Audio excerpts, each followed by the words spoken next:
no introduction, but I'm going to do one anyway. He has a slightly modified title from the one you might have seen before because it is Professor Emeritus of English, which was conferred exactly a half year ago upon his retirement at the University of Virginia. But he does continue there to serve on the editorial team overseeing the series in Victorian literature and culture for the University Press. Many of you will know him from his 3 decades as associate editor for New Literary History. Many more, perhaps, will know his monographs: Browning's Beginnings, The Art of Disclosure in 1980, Epic, Britain's Heroic Muse, 1790 to 1910, first issued in 2008, and then in a second edition in 2013. And above all, so many of us will know Tennyson and the Doom of Romanticism, published in 1988. He's additionally the editor of critical essays on Alfred Lord Tennyson in 1993, a new companion to Victorian literature and culture. That's 2014 and new because it replaced an earlier 1999 volume, and a teaching anthology, Victorian Literature 1830 to 1900, co-edited with Dorothy Merman in 2001. Another teaching related resource that he's created is his open access online scansion tutorial for better for verse, now enabled for handheld devices, including cell phones, as well as computers. He's further up. If you don't know any of those, I can't imagine that you wouldn't. Maybe you can just check out one of the over 100 reviews and essays that he's published in scholarly journals. He is continuing work on a book on charm, tentatively entitled After Magic. And I think we may hear a little charm and magic in his words today. Chip, please.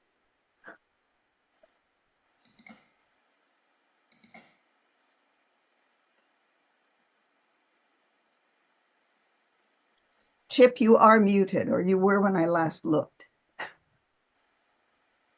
And while you were I was unmuting, just, you can hear me now, right?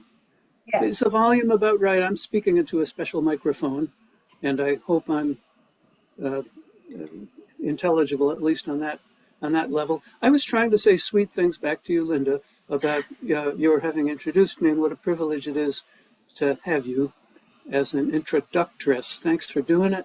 Thank you, especially to Valerie. Now I know how hard and to what good purpose Valerie works behind the scenes, making these talks, giving these talks every chance of proceeding successfully. We'll see how that goes now. It is Val who will be running the screen share, which I hope is now uh, visible to you all. And we won't get to see all that much of each other for the next minutes. I'll be reading from a text, but I've tried to contrive to do it in a way that will let you believe, if you're fond, that I'm looking at you um, as I read. So here we go. Worlding, Tennyson, and Cosmos. Look up world in the dictionary, or just look up at the ceiling and do some simple introspection. And you find the term tugs two ways, one centrifugal, one centripetal. The first reaches inclusively for everything through an exhaustive and by nature inexhaustible inventory.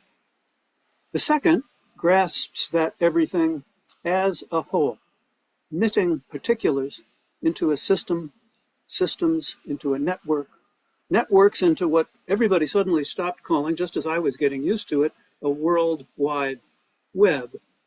A phrase still useful in showing that what makes a world is its webbiness, its complex polysystematicity.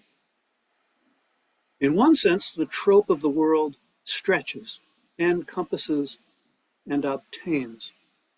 In another, it clinches, sorts, and correlates.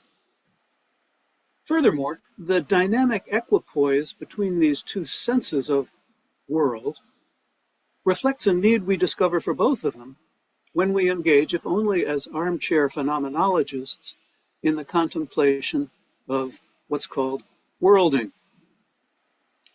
You can hardly appreciate the coherence of a cosmos without imagining its limiting contour, which in turn requires postulating something else beyond it, be that a chaos or a heterocosm, a vacuum or a pleroma, an antecedence or a supersession.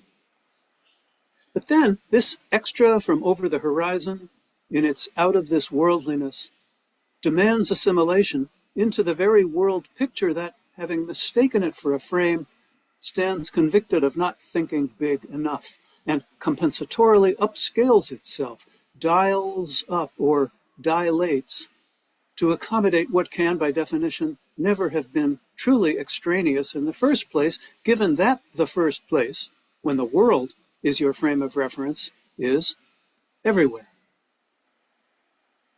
So runs the dialectic of worlding, according to Martin Heidegger. Is Roger here? Heidegger's bicycle will get a few pumps in this talk. Heidegger regarded worlding in his 1938 essay, The Age of the World Picture, as what distinguishes the essence of modernity. And now you might want to start making reference to specific passages. This is passage 1 in the handout that Val has made available. The fundamental event of modernity, writes Heidegger, is the conquest of the world as picture.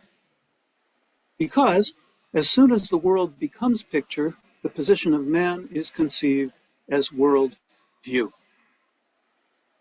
Heidegger thus indicates that mandate to conquer and acquire, which we Victorianists know best under the sign of empire, and which derived well before the 19th century and clear across it from the extended crisis of modernity, namely the splitting off of human subjectivity from a world that by default became its object in two correlative senses.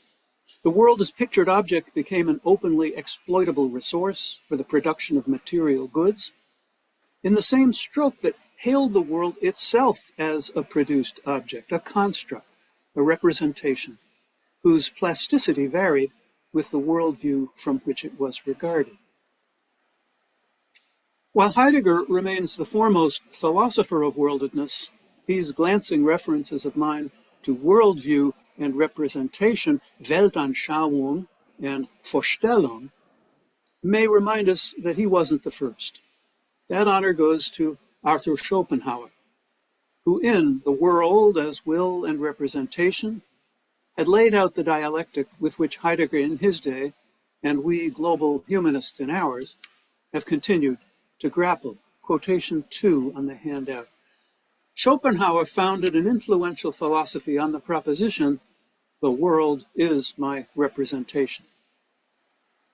Lucidly conceding what huge difficulties this modern premise put in the way of any knowledge of the real side, that which things are in themselves, Schopenhauer nevertheless addressed these difficulties with an ingenuity we can see Thomas Hardy, among others, to have esteemed, and Tennyson, I think, to have anticipated. By observing that we ourselves are also among those realities or entities we require to know, unquote. Because Schopenhauer's representation of the world included him, it included itself. And thus self-consciousness offered privileged, if contingent, backdoor access to some quantum of knowledge about the worldly Ding an sich, after all. If you have just started to hum We Are the World, please keep your Zoom mic muted. I don't want to hear it until the Q&A, if then. I must concede, nevertheless, that that choral proposition is one way to summarize Schopenhauer's move. At all events, the philosopher's solution to the dilemma of modern worldedness matters less for my purposes than the dilemma itself, which persists via Heidegger and others into our time. These others include figures as different as Saul Kripke, and Jean-Luc Nancy, each in his way hinging the possibility of a world on the condition of its being posited or made symbolic, which is to say, on condition of its being pictured or represented to the mind. Insofar as this condition is imaginative, and of course it powerfully is, it tends toward the condition of literature, which is where for some decades now literary theory has fostered the philosophy of worlding as if part of the family. Theory has tended to invoke literature's worldedness as a means of correlating it with the actualities that literature cannot but, in imagining, distort. Thus, in quotation 3, for Yuri Lortman, world has a double status. The world, or reality as a whole, the whole picture of which is somehow reflected in the artistic text, and the limited world, which is the product of artistic modeling. And just a dozen years ago, Eric Hayot poised his tonic book on literary worlds upon a fulcrum between the ontological representation a text performs and the ontic reality it signifies, quotation 4. Aesthetic worldedness, Hayot declares, is the form of the relation a work establishes between the world inside and the world outside the work. The history of aesthetic worldedness is thus always, simultaneously, a history of the idea of the world as such. The world as such. Aye, there's the rub. It's embarrassing to play our coherent representation of the world against realities about which, if we know anything, we know that their enormity invalidates any claim to full correspondence between world and representation. Yet this very embarrassment is opportune, once we recognize in it and in ourselves a problematic fundamentally Victorian. Hailing this kinship can help us appreciate what was at stake for Victorian poets, the period authors who had the deepest investment in literary coherence and its discontents, when they created express images of the world as such. This planet, this earth, a known world that remained, notwithstanding their best efforts, terra incognita. And when, within the charged imaginative space of the poem, as a multiply integrated verbal complex, a little world of words, what happened when the poet undertook to frame a microcosm, or to veer around at last to Tennyson, with whom I now promise to stay for the rest of this Tennyson talk, when the poet undertook to create an image of the mighty world, whose margin fades forever and forever when I move. It was Carlyle who struck my keynote for today's Tennyson talk when, around 1840, he described our poet as a man solitary and sad, carrying a bit of chaos about him, which he is manufacturing into cosmos. The spheric imagination in words of a cosmos, a rounded and inclusive whole, is something Tennyson was very good at, and he did it a lot. He did it first to impart aesthetic pleasure. World. The very word is like a baw. Its every phoneme voiced in a mouth shape of widening curvature from pursed W through to the punctual closure of warm, earthy D.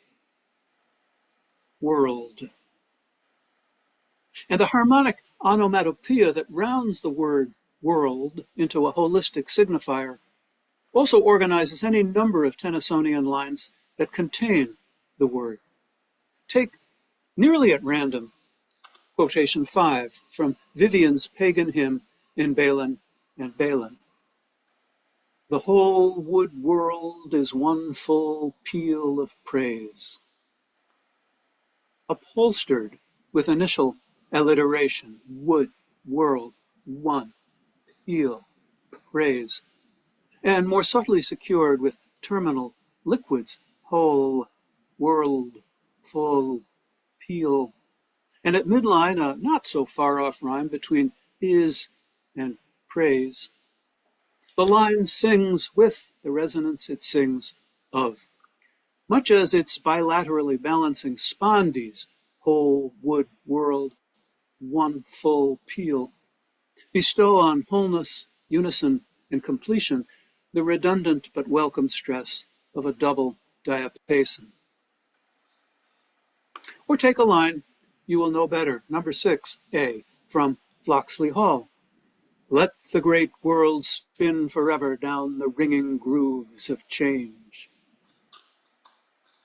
Locomotively challenged, as we know, by the poet's myopic grasp of railroad technology, the line is pitch perfect all the same. We won't exhaust its prosodic resources by observing the framing assonance of great with change, the matched pair of fricatives in forever and grooves of, and especially the sinus vibrancy of all those endings, spin, down, ringing, change. The soothing nasal hum of this last micro motif should emerge better in contrast with a dud line of my own recent confecting for the very purpose of this talk that nominally keeps better faith than Tennyson's does with the preceding line's exhortation.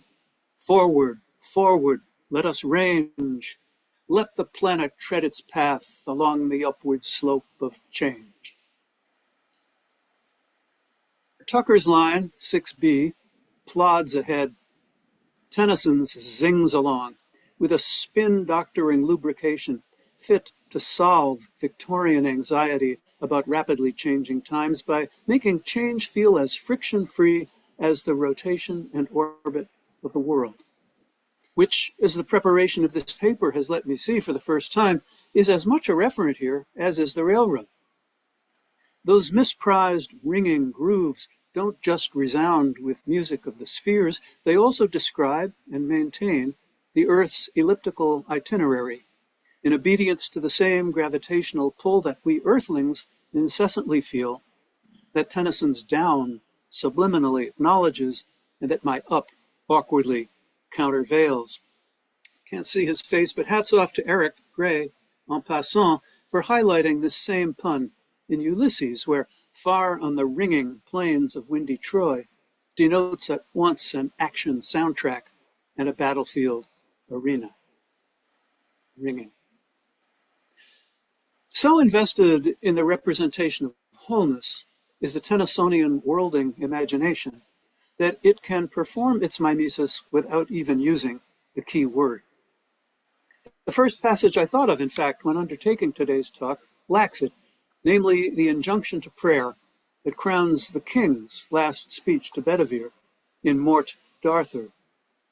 For so the whole round earth is every way bound by gold chains about the feet of God. No world in sight there, once you look, and yet one remains covertly legible in the spondaic epithet whole, round, earth, where we can find the phonemic constituents of world camouflaged within its kenning, whole, round. Air being, like poetry, a speech act, the earth world's gilt binding in this odd, lovely trope resembles that of an enwrapped, bound text. On one hand, the cosmic book of nature, on the other hand, a human work in progress, daily renewed on God's security. Back within the hour to those chains, never fear. Suffice it now to infer the interpenetration of word and world, which my opening remarks sought to explore, and about which Stephen Connor has this to say in the spirit of Schopenhauer in quotation 7. The world can only contain itself by getting outside itself by means of the word that it itself contains. Language is a kind of secret alcove in the world, a magic cave or camera obscura that alone, of all places in the world or out of it, allows the world to come to itself. The detailed examples just given show how Tennyson's verbal rendition of the world loves to abide in the magical wholeness of a figured globality, and to conjure for it in language a home that will comfort and sustain. But they also show something else, which it is time for us to investigate. Tennyson's gratifying brilliance at worlded holism did not blind him to its analytically solvent corollary, that the linguistic construct is, while indispensable, at the same time factitiously deceptive. Tennyson's good conscience about the bad faith that lurks in worlding's universalizing promise leads him again and again to see through or around the human disposition to mistake a world's coherence for what is quite different, its comprehensiveness. A poet so extravagantly gifted in the verbal architecture of internal correspondences had more reason than most of us to be alert to this all too human error, nay, to be alarmed by it. So it is that we find in Tennyson a scrupulous wariness about worlding, to counterbalance his susceptibility to its gorgeous indulgence. One such scruple, in fact, informs all three of the examples we were just looking at. I guess those are numbers 5, 6, at least those. Each line regards the described world ab extra, from a viewpoint outside that world, which thereby becomes not the world, but that world. Over there, a world apart, perceptible, discrete, and therefore not all-encompassing. Passage 1 from Vivian's song makes this global discrimination explicit. And for us, that's of course passage 5. Sorry to be confusing there. When it names not the world, but the wood world. The Tennyson concordance that I spent November perusing shows how fond Tennyson was of such locutions. A mollusk in Maud Part 2 gropes footwise through his dim water world, not long before the maddened speaker finds himself thrice over in the world of the dead.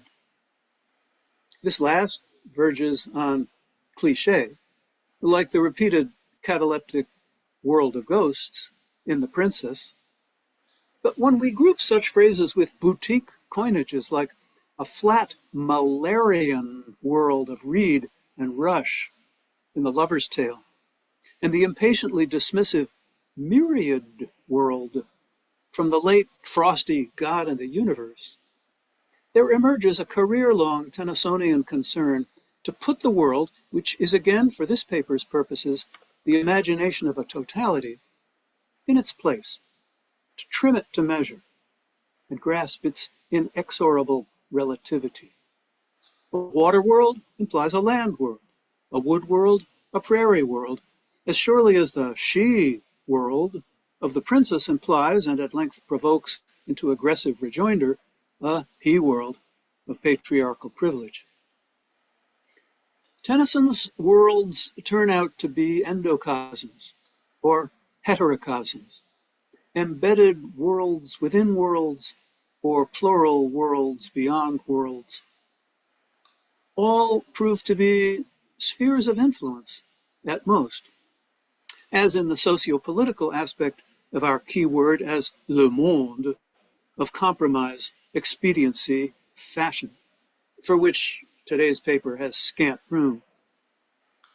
Rich and mighty within their domain, but always confined to it.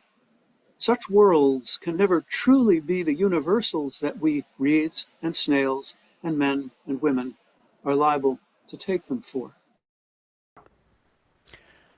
That is why the totalizing imagination, when it does strut its hour on the Tennysonian stage, often travels under the sign of renunciation or ironic disposition.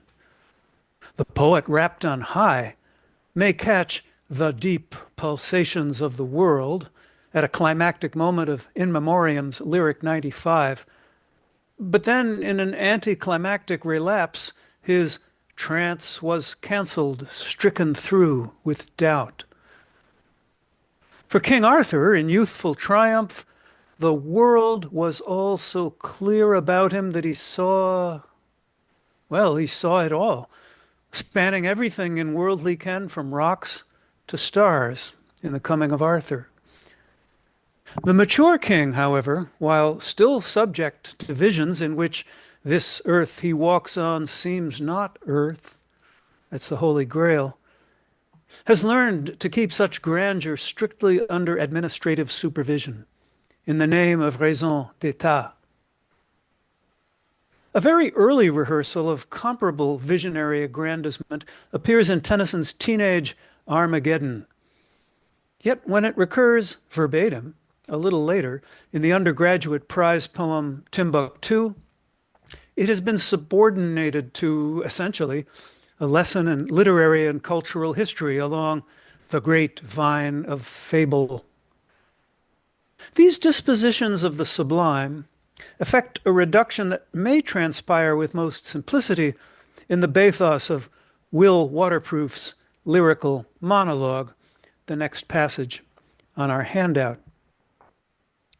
This whole wide earth of light and shade comes out a perfect round. At least that's how it looks from the chop house called the Cock after Will has had a few. High over roaring Temple Bar and set in heaven's third story, I look at all things as they are, but through a kind of glory. If Will Waterproof's perfect round of a world is a boozy illusion, it's one that the poet who impersonated him was adept at producing on the viewless wings of poesy. Yet this adept's power of holistic conjuration stirred in him a disowning ambivalence, which led him to envision a plurality of worlds in mutual, perspectively distinct independence, or else to nest subworlds within a larger world whose inferential place in an exponentially larger, potentially infinite nesting system exceeded imagination. Something galled our poet about this standoff between integration and differentiation, between, if you will, beauty and truth. This irritation stayed with Tennyson until the 1880s, when it ripened or soured into the metaphysical gambling or Vedic despair of a set of lyric bulletins distilling into aphorism the world-famous laureate's grumpily lapidary sagacity.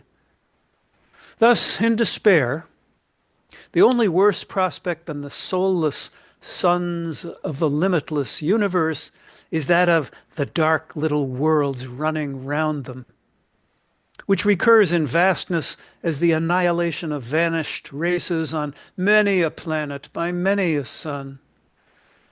Grimly resigned to the absurd contingency of the bard's calling, Parnassus recommends, in the face of astronomy and geology, terrible muses, other songs for other worlds, where it remains unclear whether those other worlds are imponderably supernatural or just intergalactically remote. It's the supernatural option that engrossed late Tennyson's endocosmic constructs, and it steepened the skepticism that had always informed his agnostic take on empirical knowledge. So, De Profundis derives the life of a newborn from that true world within the world we see, whereof our world is but the bounding shore. The ancient sage decries life in time as this double seeming of the single world, and discounts language as the crutch of time. Words themselves but shadows of a shadow world. The wholeness that both poems claim for the true or single world remains from the vantage of imaginative perception a sheer postulate, inaccessible to human experience, which, while it may harbor an inner world, may never know it. Bad geriatric news, then, from our poet, strung out at last on the horns of a lifelong dilemma. Happily for us, during the central phase of his career, Tennyson roused himself to broker a deal with a world he found at once so promisingly full and so unreliably curtailed. The deal hinged on acceptance of the premise that the world was neither a static planar field nor a spheric surround, but rather a body constantly revolving. Planetary rotation became Tennyson's favorite trope for Will Waterproof's whole wide earth of light and shade, and in order to accommodate both the light side and the dark, he took up an imaginary vantage point along the crepuscular zone where the one was always turning into the other with the turning of the earth. So many signal Tennyson passages are set at nightfall or daybreak that any sample I can offer here must be arbitrary, but here goes. Mort d'Arthur, Locksley Hall, and In Memoriam 95 I've mentioned already. With these auroral scenes, you will recall at once the long days waning into twinkling lights in Ulysses and the suspended sunset embarkation of Tennyson's own death ship in Crossing the Bar. You might, though, want reminding that as the 1830 poem The Poet eponymously has the poet raise his voice, the world like one great garden showed, and through the wreaths of floating dark upcurled rare sunrise flowed. Or how, in Idylls of the King, the third day from the hunting morn made a low splendor in the world of the marriage of Geraint. And then a bit later, in Geraint and Enid, the gray dawn stole o'er the dewy world. And so on. Dig into the concordance yourselves and go me one better. Let me note, meanwhile, that the passages here adduced represent tentative or preliminary phases in Tennyson's negotiated contract with the worlding imagination. The waning or ripening dusk gives evidence that the earth is in motion, but these scenes I have sampled capture that motion only in still shots.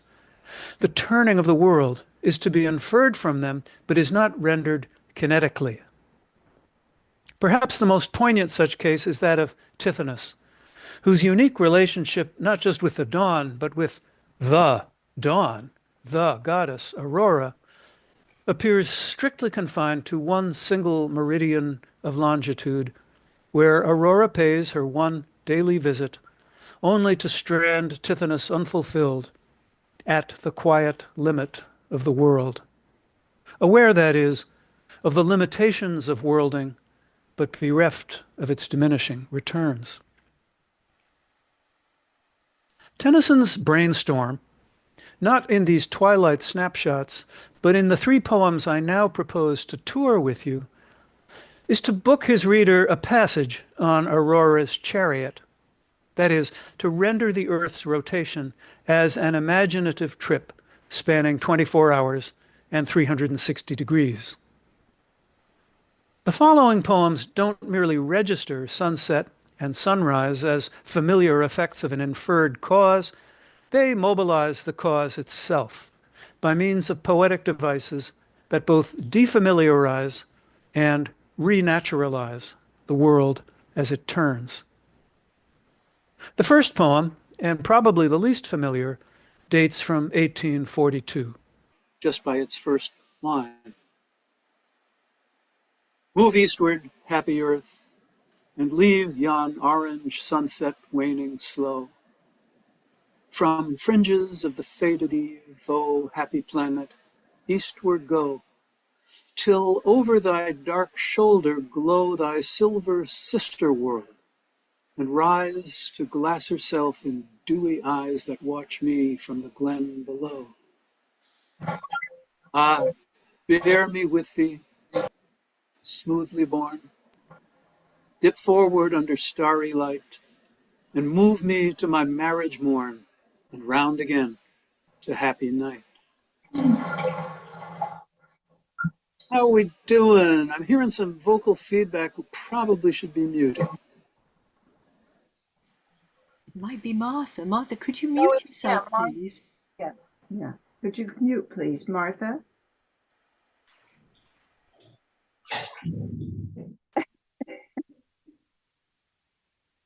Can I'll you mute? proceed. We'll solve that Okay. problem. I hope you could hear the poem. To remark about those lines I just read out, I'm not the first to remark Tennyson's apostrophic propensity for exhorting the natural world to do what everybody knows it would do, whether bidden or not. But of course, the world's compliance with poetic instruction is not what this gentle prothalamion is about.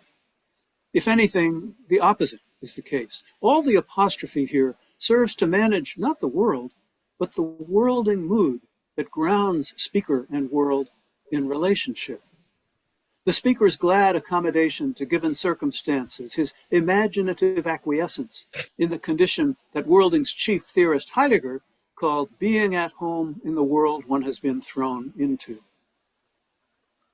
The imperative verbs practice anticipation as a mode of collaboration, an attentive readiness to be passively borne eastward and forward in a space and a time that are each other's measure.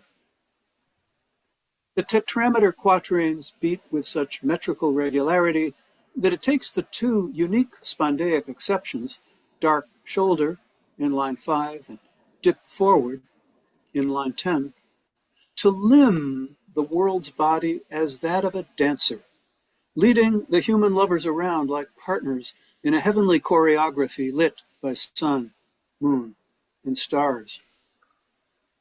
Effortlessly slight, Tennyson's lyric has little to prove except what we should draw from it here, that to feel the earth move like this, from dusk to dawn and back and over again, is to apprehend its rolling contour as a limit, but one that traces in moving figuration a fullness without end. We can feel that motion again, more handsomely streamlined in the next passage, a lyric composed at around the same time, but published a decade later as the 86th section of In Memoriam.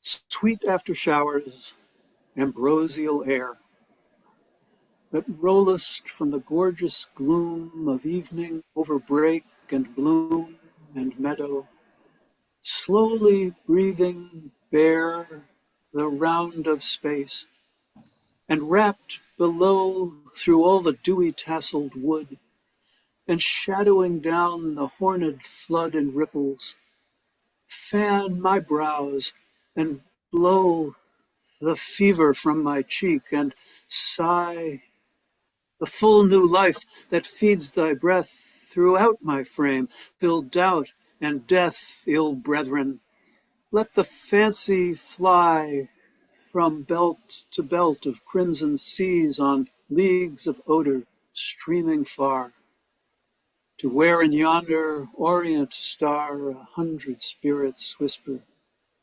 peace.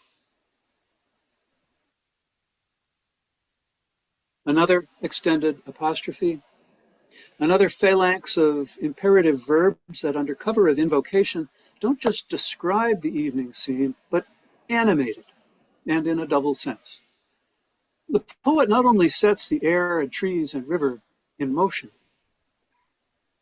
but he breathes into the landscape a pneuma, or soul, that his flight of fancy eventually imparts to the likewise moving earth, rolling eastward with the prevailing wind, and at last to the ventriloquized morning star.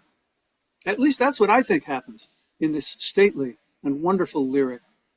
So let me try and take you with me as you renew acquaintance with it on the handout. Tennyson is facing west, into the sunset, clearing after rain.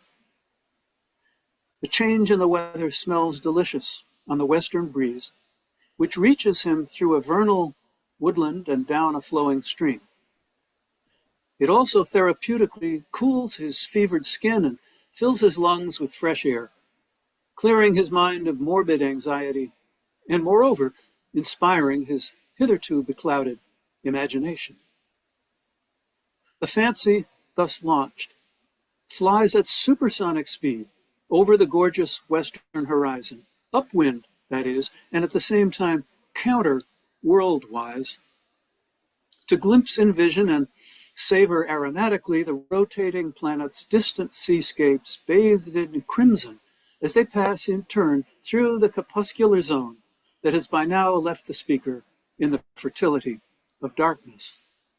There, he finally pivots eastward, or grows eyes in the back of his head, to perceive the rising morning star, harbinger of dawn, whence comes not only bright radiance, but also a chorus, pronouncing in grateful apotheosis the blessing on the curative worlding that has just taken place. The global circumnavigation accomplished here occurs largely by visionary inference from the narrow slice of sky that arcs the given scene, within which the palpable motion of the wind runs proxy for the intelligible but barely perceptible motion of the earth. Admittedly, Tennyson handles the parallel motion with such deft economy that readers, myself included, are not quite sure when. James Knowles did not help matters much when he jotted down Tennyson's table talk plot summary of Lyric 86, the west wind rolling to the eastern seas till it meets the evening star. But that won't do, will it? Who would ever agree to locate in the Orient, east, the always westerly setting, evening star? Before long, section 121 will remind readers of In Memoriam that the morning and evening stars are one and the same planet, differing only as their place is changed. Still, where place is determinative, that Orient star must be easterly, and so matutinal. A.C. Bradley, convinced that Knowles had misremembered what Tennyson said, bizarrely ventured to interpret the crimson seas as aerial, belted clouds on high. I think so. Down low is where we need those seas, down beneath the horizon, and approaching it from the other side of the revolving planet. So Tennyson's gloss on the west wind rolling to the eastern seas remains a precious confirmation for me. Ditto the multiple curvatures of rollest, the round of space, the enigmatic curl of that horned flood, even those girdling belts of oceanic billows. As in the move eastward lyric, Tennyson bends every effort of imagery and diction to render the slow-mo bowing and spinning of a world that, while manifestly finite, compasses a closure in perpetual change. The really breathtaking feature of Lyric 86 is its prosodic rehearsal of continuity, what Alan Sinfield calls the onward flowing and swelling movement which figures the poet's acceptance of life. By way of interlineal and interstanzaic enjambment, spanning the one long and intricate sentence of which it consists. That's me on the enjambment, Sinfield on the flowing and swelling movement. Credit where credit is due here. Tennyson repeatedly makes the suspension of unpunctuated line breaks into a syntactic figuration of that smooth and fluent meshing of parts, which is at once the convalescent symptom of full new life, for which this lyric petitions, the socio-cultural integration for which the stricken mourner of In Memoriam yearns, and the mid-career finesse of poetic worlding to which my talk has been soliciting your attention. As Bradley and Sinfield, among others, have shown, and as manuscript scholarship has duly underscored, just one line in 4 here is end-stopped. One per quatrain, in fact. until the extraordinary last line dissipates in what seems less a full stop than a sibilant fade out. Moreover, each of the three preceding quatrains ends ostentatiously unstopped. Ostentatiously because each might pause for a comma, but doesn't, creating instead a momentary impasse where the voice pauses, as I hope mine just did as I read it out, because the construing intellect pauses. Breathing Bear, at the end of stanza 1, provides the most striking example of this delicate fermata. Taking bear as an adjectival complement, the participle might well be intransitive, a la riding high or going strong, inviting us to tarry for an instant before we proceed to grasp that what the adjective actually modifies is not breathing, but the round of space, coming up in quatrain 2.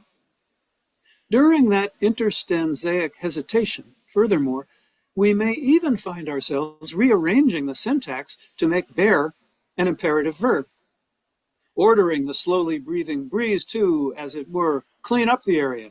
Hey, you, bear the round of space, will you?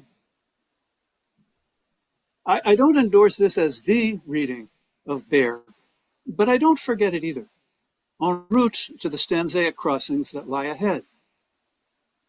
There's nothing wrong with taking blow at the poem's midpoint as an intransitive verb. That's what breezes do, after all, they just blow. Still, schooled as we already are by bear the round, 4 lines above, we soon enough find the breeze transitively blowing away the poet's fever. Meanwhile, the delayed syntactic hitch has done what prosody can to illuminate the grammatical ecology connecting the objective and subjective components of Tennyson's kinetic world to one another, which is what worlding, the philosophers tell us, always aims to do. The very next line in quatrain 3 reinforces that lesson, if we'll let it, by working nearly the same device with sigh, a verb normally intransitive that transacts here via enjambment with the crucial predicate life in line 10. After all this semantic prosodic linkage, at quatrain's end we should be properly disappointed if let the fancy fly proved the self-contained idiomatic intransitive it looks like. No worries. Awaiting the ordinary idiom down in quatrain 4 lies the extraordinary crimson-carpeted flight path we were struggling to plot a couple of minutes ago. In fact, nothing more ably facilitates Tennyson's imagined global circuitry of day and night, evening and dawn than the deliberate way his versification mobilizes its reader into turning the stanzaic corners with him. The interplay of line and syntax performs the atmospheric continuity it celebrates. We roll down the text like the wind, whose breathing ours smoothly, if athletically, enacts. For with the astral message of peace, as at the better-known conclusion to section 95 from In Memoriam, where the dawn announces itself in aeolian syllables, the dawn, the dawn.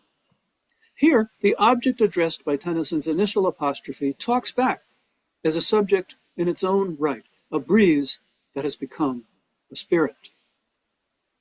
Lyric as song being an air, the poet's animating primary trope re-spires back to him the life he has given it in the first place, an exchange that enacts the animating logic of motion in poetry. The poet's body becomes the motion-sensing device of a dynamic hailed more than once as breathing, in which his own breathing and speaking participate, as do the breathing and speaking of his reader. Try it. Anybody who reads out loud the serial enjambments of the last 2 quatrains without pausing for breath will want some pulmonary warm-up first. Given this evening's time constraint, I'm hoping that our next worlding quirl will comparatively speak for itself. And here it comes on the bouncing ball handout, it's the 17th section of Maud, Part 1, where the speaker's long-awaited erotic conquest is so close he can taste it, and the world is his oyster.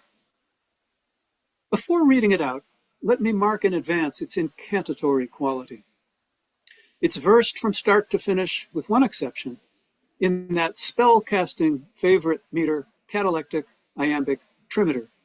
And the lyric boasts more than enough repetition to qualify, in my book, as sorcery.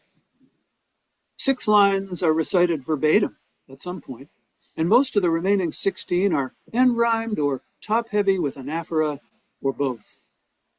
As in the previous poems, imperative verbs prevail, and the declarative quatrain cued to Rosie offers a short course in stepwise conjuration that advances from innocuous statement through lazy metaphor to the gobstoppingly sexy metamorphosis and a rose her mouth. But enough of me. Listen to Tennyson. Go not, happy day, from the shining fields. Go not, happy day, till the maiden yields. Rosy is the west, rosy is the south. Roses are her cheeks, and a rose her mouth. When the happy yes falters from her lips, pass and blush the news over glowing ships, over blowing seas, over seas at rest. Pass the happy news, blush it through the west. Till the red man dance by his red cedar tree, and the red man's babe leap beyond the sea. Blush from west to east, blush from east to west, till the west is east, blush it through the west. Rosy is the west, rosy is the south. Roses are her cheeks, and a rose her mouth. It's true, love makes the world go round. Yet it's a peculiarity of this audaciously spare lyric to propose that its way of going round the world is also a way of making love. It's all foreplay, mind you, the speaker's expectation of a kiss that doesn't happen here, but rather will have taken place afterwards between lyric 17 and lyric 18. That's why the word till shows up at the head of 3 distinct lines, each occurrence foretelling a stronger, stranger, imaginative embodiment of passion. First, Maud's maiden surrender, then an aboriginal ceremony overseas, lastly and vastly, an atmospheric merger of West with East that epitomizes Tennyson's mid-career project of rotational worlding. Note in this connection that till occurs also, don't scroll back, as it's too much work, but till occurs also in Move Eastward and in Memoriam 86, and each time at a threshold where present circumstance opens the mind's eye to visionary fancies of what, being itself invisible, can only be imagined. Crucial to all 3 lyrics is till's prognostic temporality, infusing what Heidegger and Lottmann designate as the world's picture with the 3rd and 4th dimensionality of a rolling cinematic hologram. Jammed hesitation on the scale of In Memoriam 86 can't accomplish much here in Maud, given the ritual metrics and elementary syntax of the lyric. Though Tennyson appears to give it a spin, all the same, by omitting punctuation after the first and a rose her mouth in the 8th line. Effective and subtler is a pattern of sub-caesural pausation induced in lines 20, 21, and 22, I'll get to them, by adjacent phonemes. In recitation, the line leap beyond the sea pulls up for a half second after the initial syllable to respect a difference between plosives, the unvoiced P, then the voiced B, leap beyond the sea. The line reads like that even without the policing comma, which is there for a different reason, to establish that a place beyond the sea is where this baby is leaping up from rather than over towards. Such by now is Tennyson's dizzying geography, though, that the voiced phonemic abutment preemptively circumvents the semantic traffic control and smuggles the idea of that intercontinental leap into the mind anyhow. The rest of the poem certainly takes just such a leap, trespassing the international date line west to east, then east to west. Both phrases, as I hope you could hear, in which a semi-detached duplex T pauses twice more, as if in blushing wonderment at what in the world is going on. It's no accident that these rhythmic blips in the meter occur just after the lyric's one metrically irregular line, by his red cedar tree, whose pyrrhic spondee stumble could easily have been avoided with, say, a perfectly timed by his redwood tree. Tennyson puts a prosodic wobble into his flyover ethnography of colonized families and folkways, where red Indians stand in for the Indian Indians, Asians, and others elided in transit as an undifferentiated East, in order to flag the hierarchies underpinning his speaker's lyric place on top of the world.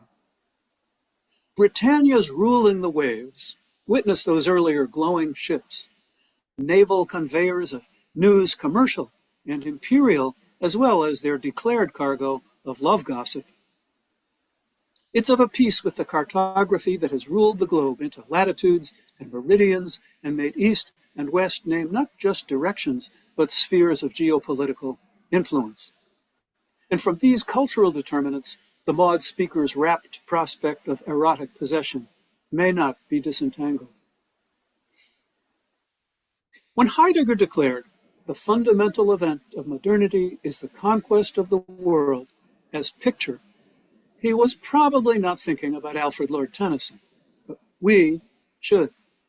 And as a closing incentive to do so, let's recall the poet's Columbus, an 1880 dramatic monologue that looks back in dismay on the whole worlding project through the mask of a world historical figure who made the modern conquest of the world possible, if anybody did, and who rues the day he ever achieved it. Tennyson's Admiral of the Ocean, and here you can follow in the last quotation on the screen, who pushed his prows into the setting sun and made west east, was repatriated in chains from the Caribbean, and chains form the leading trope of the monologue, which limns a mental prison in which Columbus is destined to dwell even in his grave, where visitors will learn how, I'm quoting again what you can't see, these same chains bound these same bones back through the Atlantic Sea, which he unchained for all the world to come. Sure enough, all the world has come. Tout le monde, in a conquistador throng that has, again, a passage invisible to you, but listen, slain or slaved the harmless people whom we found in Hispaniola's island paradise, who took us for the very gods from heaven, and we have sent them very fiends from hell. And I myself not blameless, I could sometimes wish I had never led the way. Tennyson, Loquitur?